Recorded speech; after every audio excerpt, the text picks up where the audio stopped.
For 60 years, alien abduction accounts have followed a rigid consistency. The stories describe cold, methodical procedures conducted on a sterile examination table, driven by a clinical interest in human biology.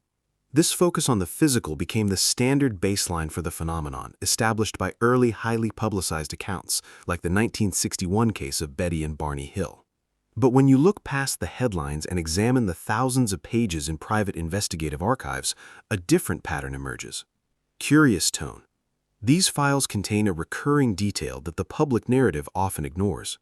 In case after case across decades and continents, the beings paused their procedure to ask a specific question about human emotion. In 1973, a Texas housewife named Judy Dorey described an entity pausing its procedure to look at her. It communicated a single concept she translated as, "What do you feel?" 17 years earlier, in 1957, a Brazilian farmer named Antonio Vilas-Boas reported that an entity observed his reactions and asked, "Are you suffering?" In Minnesota in the late 80s, a woman known as Margaret remembered a being pointing to her tears. It wanted her to explain the internal state that caused that physical response. These aren't the inquiries of an omniscient intelligence. They sound like researchers who has hit a wall in their data collection. Entities that can apparently navigate interstellar space seem to be struggling to understand the basic mechanics of a human teardrop.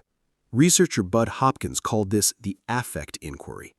He documented dozens of subjects who claimed the beings would stop their exams specifically to interrogate the person's emotional state. The beings themselves are consistently described as affectless. They show no anger or excitement, performing complex operations with a neutral automated focus. This represents their likely technical reach. They monitor neurochemistry, track hormone fluctuations, and record every electrical signal. But biological data doesn't provide subjective experience. To an outside observer, the feeling of emotion remains a point of total opacity. This gap in observation mirrors a concept in philosophy called the hard problem of consciousness, a term introduced by David Chalmers. The left shows the easy problems, the physical mechanics of processing sensory signals. The right is the hard problem, the subjective quality of feeling alive. They solve the mechanics, but their technology stops where the interior life begins. It is like trying to explain the color red to someone born without photoreceptors. You can describe the wavelength, but you cannot transmit the experience of seeing the color. This suggests that even with advanced instruments, it is impossible to mathematically extract the feeling of an emotion from a physical brain. If this intelligence gap exists, it explains why the beings keep asking. They are trying to crowdsource the one data point they can't measure. Human behavior isn't driven by pure logic.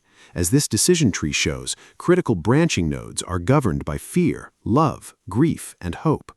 If you model human behavior without accessing those emotions, your map is incomplete. The tree collapses because the primary driver is missing. The abduction phenomenon suggests an intelligence operation that knows it has a blind spot and is using direct interrogation to try and close it. In 1994, a Swedish witness named Taryn described her encounter as a moment of clarity. She realized the being's confusion over her feelings was evidence of a boundary they couldn't cross. Taryn noted their failure to grasp her internal state highlighted a limit to their influence. They could observe her body, but her feelings remained private. This implies that subjective experience cannot be scanned or sampled like a tissue fragment. It exists only for the person having it.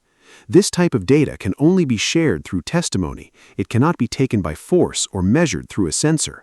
After 60 years of these reports, the evidence suggests that the most elusive territory in the universe is the felt experience occurring in the space behind your own eyes.